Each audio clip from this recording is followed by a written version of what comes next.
tarde.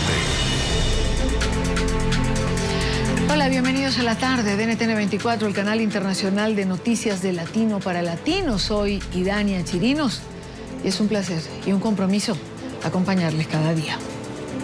Programa mixto de producción nacional, con elementos de lenguaje, salud, sexo y violencia, apto para adultos.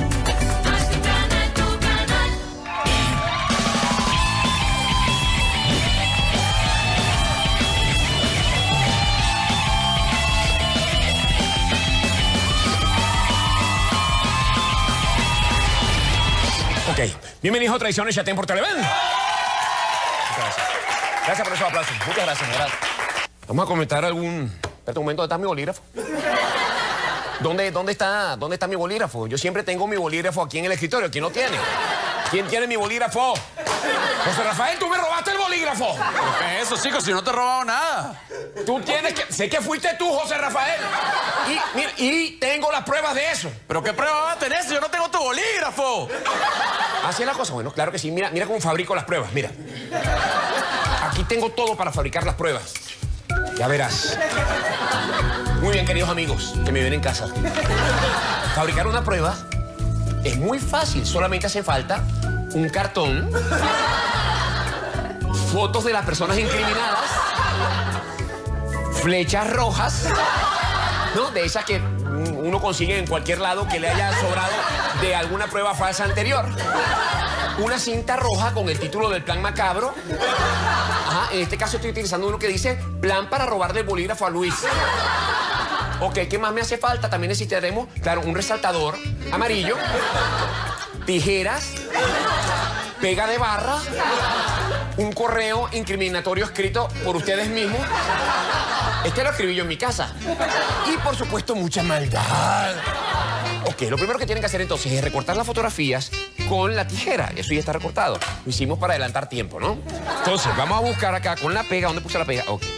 Con la barra esta, vamos a poner aquí al primer incriminado, que es Manuel Silva. Lo vamos a pegar acá. El otro es José Rafael Guzmán. Espero que la música de fondo les agrade. Es música conspirativa. Ok, vamos a pegar esto acá. Entonces luego, ¿qué es lo que voy a hacer yo?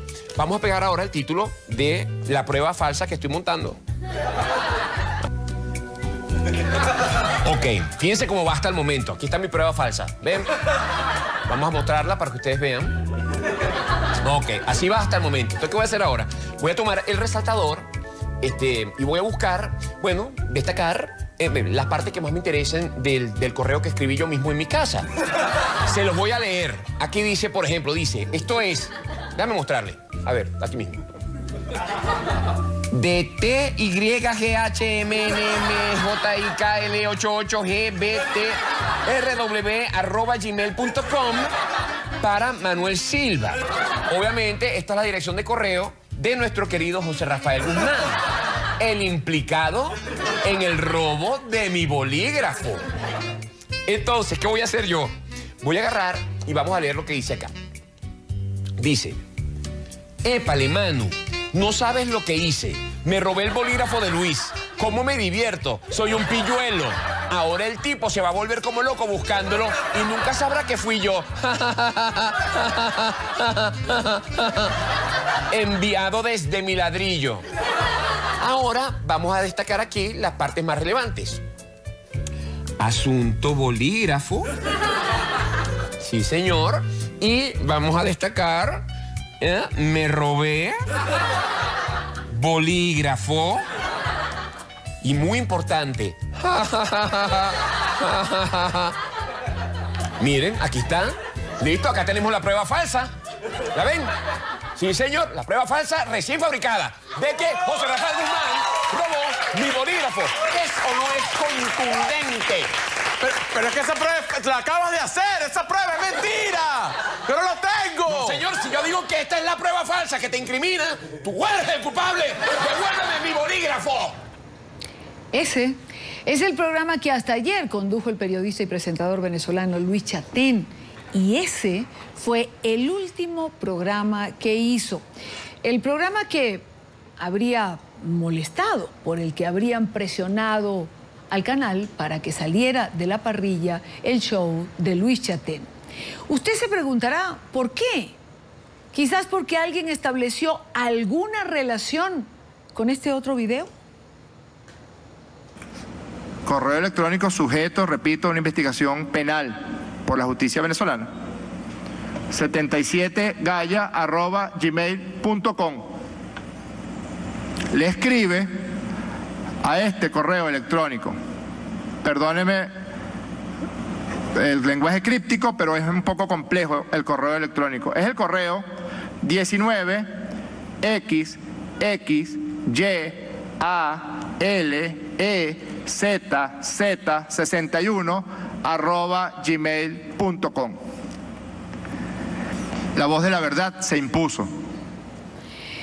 Más adelante tendremos a Luis Chatén conversando con nosotros sobre las presiones al canal de televisión y el por qué su programa solo se emitió hasta el día de ayer.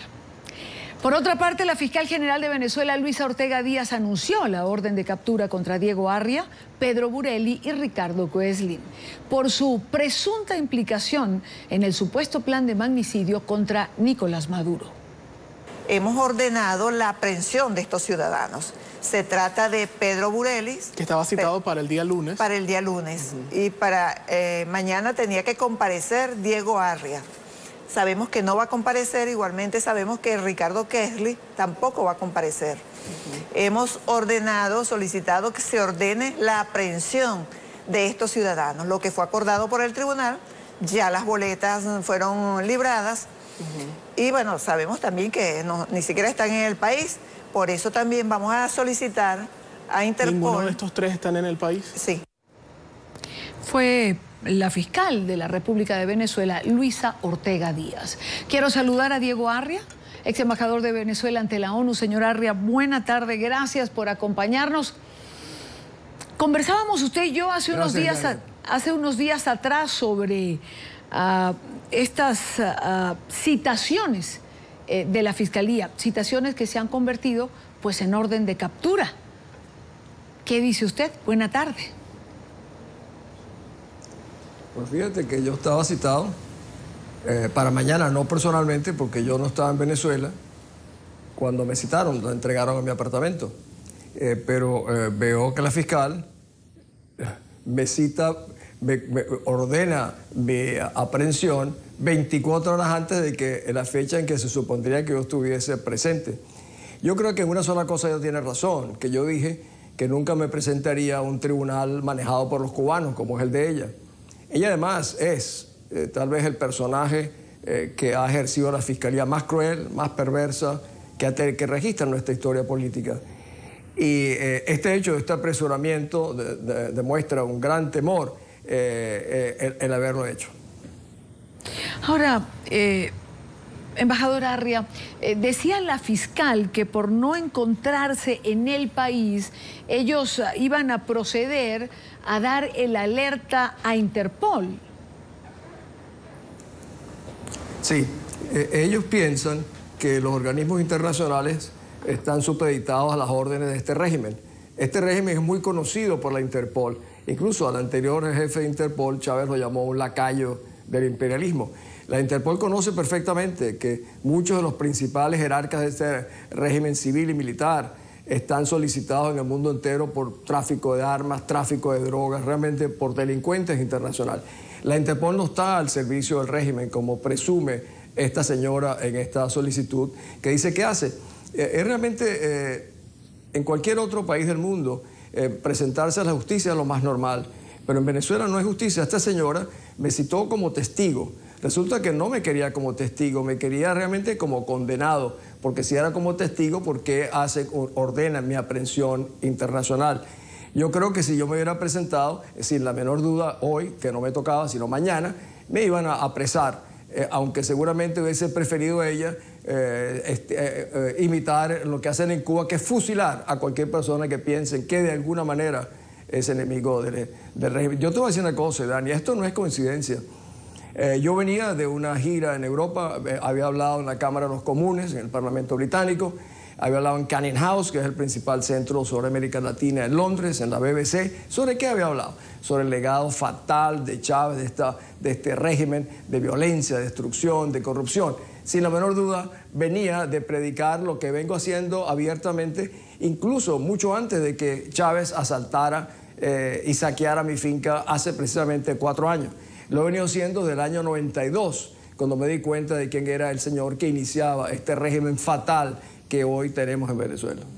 Esto, digamos, este anuncio de la fiscal Luisa Ortega Díaz en el día de hoy enciende las alarmas en relación también a la diputada María Corina Machado, que está citada el próximo lunes, el lunes 16. Ella ha sostenido que va a presentarse, que va a acudir a esta citación, pero mucha gente piensa, embajador Arria, que pueden apresarla, que pueden detenerla, dictarle privativa de libertad. Y esta pregunta ya se la hice, pero se la voy a repetir.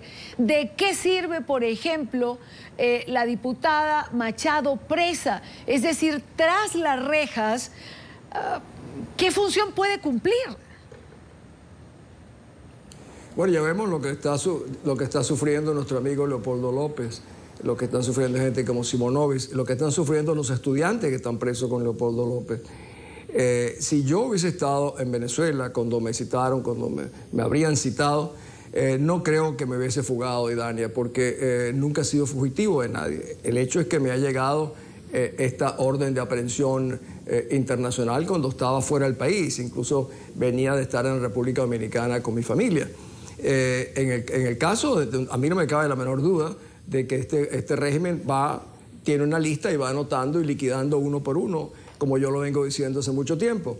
Y creo, te vuelvo a repetir con dolor, que en gran parte la oposición oficial le ha facilitado esta tarea al régimen, clasificándonos como los radicales. O sea, cuando acaben con María Corina, teóricamente, conmigo, con Ledesma y otros más de ese género, entonces ellos piensan que quedarían tranquilos ellos. No. Irán también por ellos, porque nunca se satisface el ansia de sangre, de venganza, de odio, que encarna perfectamente esta señora fiscal. Por cierto que Nicolás Maduro ha sostenido que la oposición le ha dado una patada a la mesa de diálogo, que él lo lamenta absolutamente, que se haga perder el tiempo al nuncio apostólico, por ejemplo, que está en Venezuela, o a los cancilleres de la UNASUR, que han de alguna manera acompañado las 2 reuniones que se han realizado. La oposición, por su parte, ha sostenido que el gobierno no ha cedido en ninguna de las peticiones solicitadas. ¿Cómo pensar sentarse en una mesa de diálogo cuando no solamente se ha negado, por ejemplo, la medida humanitaria para Simonovic, que fue requerimiento de la oposición que se sentó, si en paralelo se libran estas órdenes de captura contra usted, por ejemplo? Mira, este señor que ocupa la presidencia es un cínico, un desvergonzado. Eso está clarísimo para todo el mundo. Y la oposición, lo que llaman la oposición, que para mí no es sino la representación de algunos partidos políticos venezolanos, definitivamente no ha ayudado al proceso de rescate de la libertad, y menos aún no ha ayudado al proceso de defensa de los que hablamos por la libertad en Venezuela. ¿Qué es lo que hacemos nosotros? Hablar. Inclusive esta famosa conspiración que no existe ni siquiera en papel, incluso aunque todas estas falsedades, aunque fueran ciertas, que no lo son, no reflejan de ninguna manera ningún intento de desestabilización. Reflejaría un intento de decir, por Dios, que este tipo se acaba de ir, que acaba de renunciar. Yo creo que hoy en día el 80% de los venezolanos quisieran que desapareciera. No quiere decir que lo quieren que lo maten, no, que simplemente desaparezca políticamente. Y esto, ¿qué es lo que está sucediendo, Dani? Ahí Venezuela está colapsando. Yo te he dicho varias veces que este es un gobierno en proceso terminal, este es un hombre que es el hazmerreír internacional, pero de más alta peligrosidad que hemos tenido, porque no tiene controles sobre sí mismo. Chávez, curiosamente, se detenía ante ciertas cuestiones. Este no. Por ignorancia y por una crueldad también, y el manejo que hacen de él algunas otras personas, no tiene límites en su capacidad. Ayer nos llamaba, anteayer, asesinos, asesinas, etcétera, a un grupo de venezolanos. Son realmente unos desvergonzados. Y son los únicos asesinos que registra la historia de Venezuela reciente, son ellos. En el año 92 mataron más de 200 personas y de ahí en adelante muchos más. Esa es la situación. y acuden a inventar esto que, por cierto, una persona como Pedro Burelli ya está desmontando con el propio Google de que esto es falso. Pero no importa, yo creo que lo que Chatén tú presentaste, es más peligroso la conspiración de robarle el bolígrafo a Chatén que lo que nosotros éramos capaces de hacer con falsos emails. Y creo que Chatén lo ha demostrado no solamente de una manera ingeniosa, sino de una manera muy correcta y certera de que aquí están las pruebas falsas, pero no importa, usted está condenado.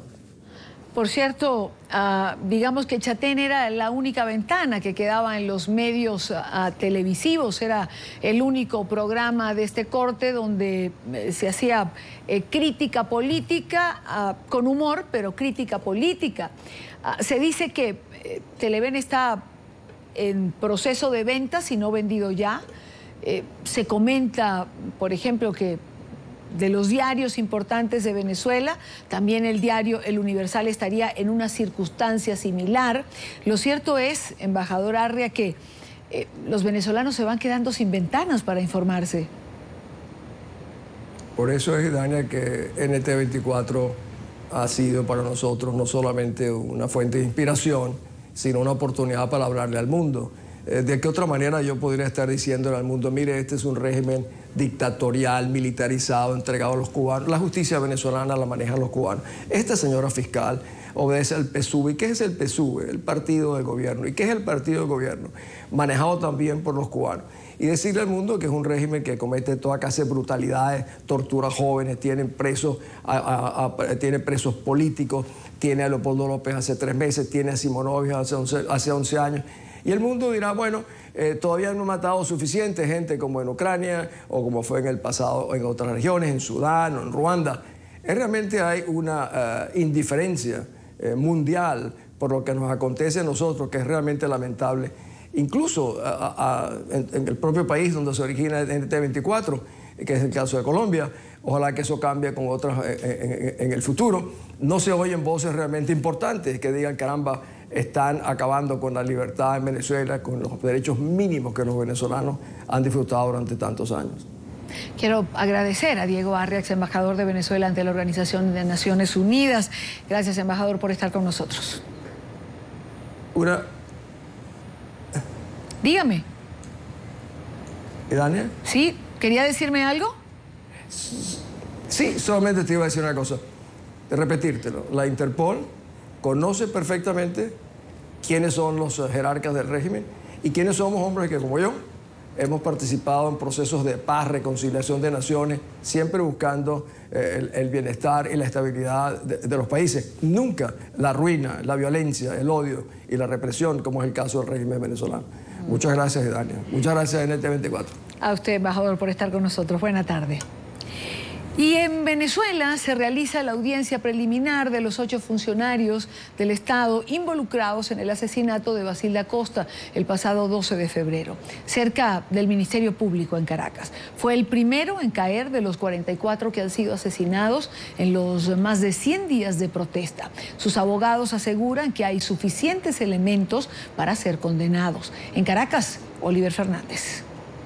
El asesinato de Basilda Costa fue el detonante para que la juventud estudiantil y la sociedad civil se levantara en protesta. Sin embargo, el régimen de Maduro llevará a juicio al dirigente Leopoldo López, disfrazando la actuación de sus funcionarios. Desde la muerte de Basil, Venezuela no ha dejado de protestar. Tras él, han caído 43 jóvenes más en la lucha por conseguir la democracia, arrebatada por sus gobernantes. Es la opinión de los abogados, quienes acompañan a su madre en este caso. Precisamente mañana cumple 4 meses de ese homicidio, hecho que detonó, que desembocó en todas estas protestas que hasta estos 4 meses estamos llevando a nivel nacional en Venezuela. ¿Cuáles son los funcionarios que están involucrados?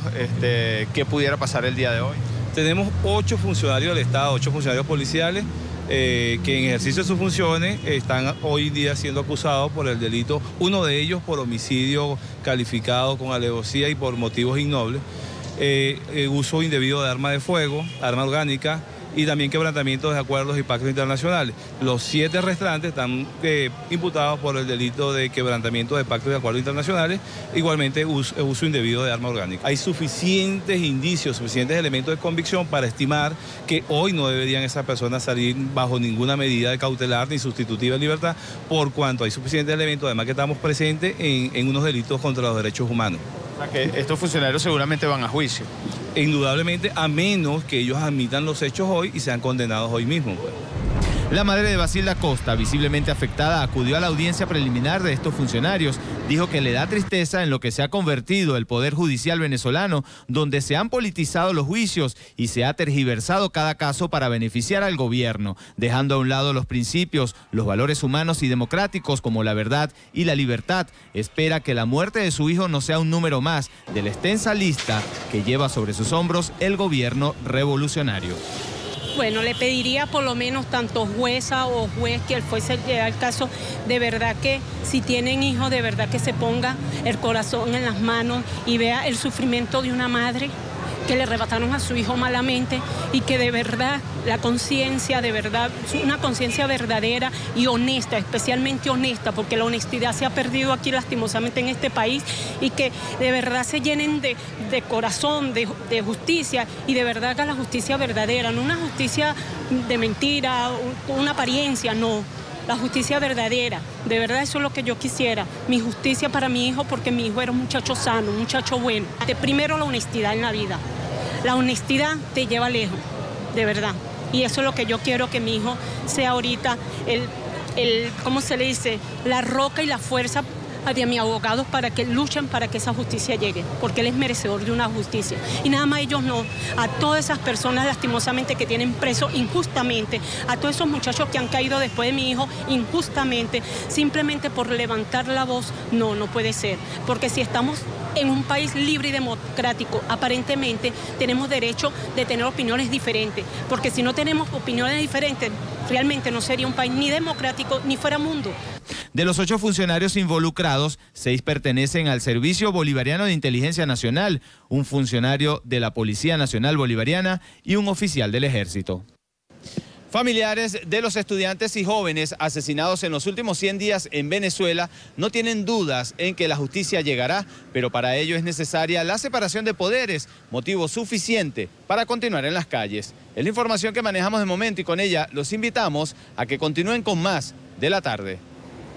Y estos son algunos de los rostros de los estudiantes privados de libertad, de esos jóvenes a que hacía referencia la madre de Basilda Costa, que va a cumplir 4 meses ya de haber sido asesinado.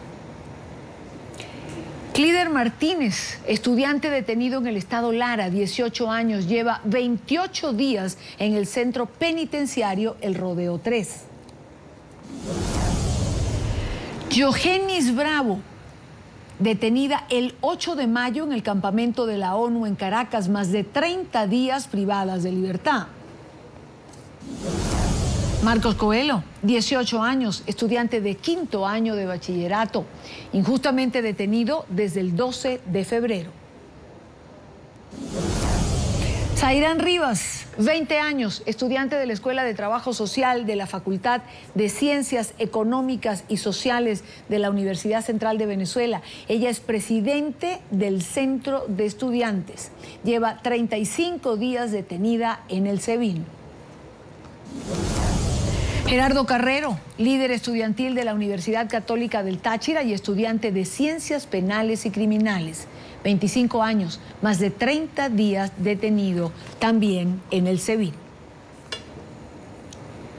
Quiero saludar a Gonzalo Gimiot, abogado, defensor de derechos humanos, miembro del Foro Penal Venezolano. Gonzalo, buena tarde, gracias por acompañarnos. Veíamos el caso de Basilda Costa. Ayer, por ejemplo, tuve la oportunidad de conversar con Angeli Pernía, joven, 19 años, detenida en el Táchira. Fue golpeada por entre 7 y 10 funcionarios de la policía, hemorragia interna, trompas destrozadas. Mientras estuvo en la clínica, es la imagen que todos recordamos de ella esposada a su cama clínica. La que tiene régimen de presentación es precisamente ella y no los funcionarios que la golpearon. Así está Marvinia Jiménez, así están muchos jóvenes en Venezuela, además de los que están injustamente detenidos. Comenzaría preguntando por qué están detenidos los que protestaron y no aquellos que agredieron a los jóvenes estudiantes y que hay pruebas visuales que los involucran. Buena tarde. Hola, buenas tardes, Idania, a ti y a toda tu teleaudiencia. Bueno, yo creo que esto tiene que ver con algo que hemos venido denunciando desde hace tiempo, que tiene que ver con la construcción desde el poder, de una visión de los hechos, de una forma de analizar todo lo que ha venido pasando en estos últimos 100 días, que de alguna manera exonere de responsabilidad al Estado, al gobierno venezolano, de todas y cada una de las graves violaciones a los derechos humanos que se han venido dando en nuestro país y que han sido acreditadas no solamente por nuestra ONG, el Foro Penal Venezolano, sino también por otras organizaciones muy respetadas a nivel nacional, como Provea, FUNPAG, la misma ONG Espacio Público, etcétera, ¿no? Nosotros hemos venido viendo que hay un patrón sistemático de actuación del poder, de actuación abusiva del poder contra los manifestantes, independientemente del tipo de manifestación que sea, que está dirigido única y exclusivamente a infundir miedo y a desarticular la protesta a costa de lo que sea, incluso como lamentablemente ocurrió en el caso de Basil, pero no solo de Basil, sino también de Robert Redman, de Montoya, de Geraldine Moreno, etcétera, de muchas personas. Son 41 las que nosotros tenemos en este momento relacionadas específicamente vinculadas a las protestas, atacando la vida de las personas. Es decir, aquí se ha dado un esquema definitivo de violación a los derechos humanos que responde a una sistemática, que responde a un patrón y que tiene muchas aristas, que tiene muchas caras. Por ejemplo, se ve en lo que es la violación al derecho a la manifestación pacífica, pero también se ve en este uso excesivo de la fuerza y violaciones a la integridad personal, torturas, tratos crueles, inhumanos y degradantes, y también tiene una cara que es la cara, por llamarla de alguna manera, judicial, fiscal y policial, que tiene que ver precisamente con lo que estamos hablando tú y yo, con las detenciones arbitrarias, con las violaciones al debido proceso que se han venido dando en todos y cada uno de estos casos. El Foro Penal Venezolano ha registrado ya más de 1.162 casos de detenciones desde el 4 de febrero hasta acá, y de esos 3.162 casos nosotros ya tenemos registradas más de 2.000 personas sometidas formalmente a procesos penales por protestar o por estar de alguna manera vinculados a las protestas. ¿Qué te dice esto? Que en Venezuela definitivamente para el poder protestar es un delito. Criticar el poder, criticar el ejercicio del gobierno es un delito, y en eso se han afanado, en esa consolidación de esa idea malsana, de esa idea negativa, se han afanado todos y cada uno de los poderes públicos que tienen que ver con la administración de justicia. Estoy hablando desde los cuerpos de seguridad y policiales, dentro de los que hay que incluir específicamente también a la Guardia Nacional como parte de la Fuerza Armada Nacional que se ocupa del tema del control del orden público, hasta los propios tribunales de la República que están avalando pues estos abusos, esta forma de ver las cosas, esta narrativa de las cosas distorsionadas que se está proponiendo ya en sede judicial, con miras a ¿qué? A consolidar una mentira oficial que desplace a la verdad. Eso es un poco lo que ha venido pasando en todos estos casos. ¿Se puede hacer algo, Gonzalo Gimió, por los jóvenes detenidos en cárceles de alta peligrosidad, con presos comunes? Ayer teníamos la oportunidad de ver en una nota de nuestros corresponsales la narración de la esposa de uno de ellos, de cómo, no recuerdo la cárcel exacta, pero solo tienen 10 minutos para salir en la mañana, hacer sus necesidades físicas, y 10 minutos al final de la tarde. De resto están confinados en una celda con presos comunes. Mira, sí se puede. Nosotros de hecho lo hemos venido demostrando. Siempre hemos insistido mucho en que el trabajo de asistencia gratuita que se le presta a estas personas a las que se están violando los derechos humanos va mucho más allá de la audiencia de presentación. Y yo te puedo decir con cifras en la mano que a lo largo de estos últimos 4 meses 234 personas han sido formalmente enviadas por los tribunales a la prisión, y sin embargo al día de hoy hemos logrado la liberación, así sea con medidas cautelares, pero liberación al fin de cuentas de un importante número, al punto de que quedan 117 personas todavía, que son aquellas por las que estamos en este momento afanándonos, poniendo nuestros esfuerzos en ellas, 117 personas privadas de su libertad. Es decir, insistiendo, persistiendo en la necesidad de que se respeten las normas constitucionales, persistiendo también en la necesidad de que se comprenda que protestar no es un delito,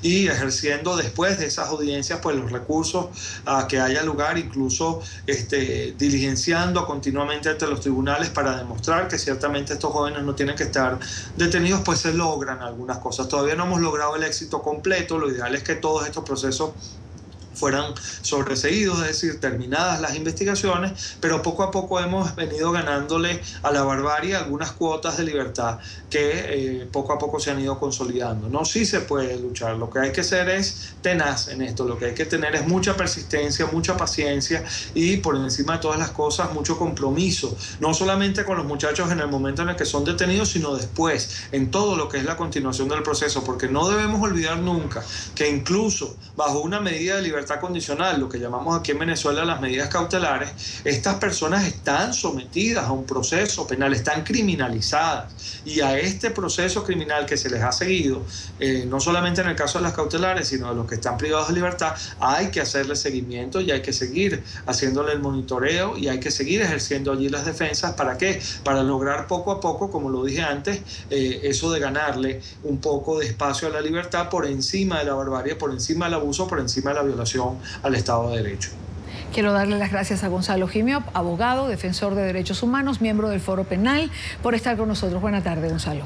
Muy buenas tardes, Diana. Gracias.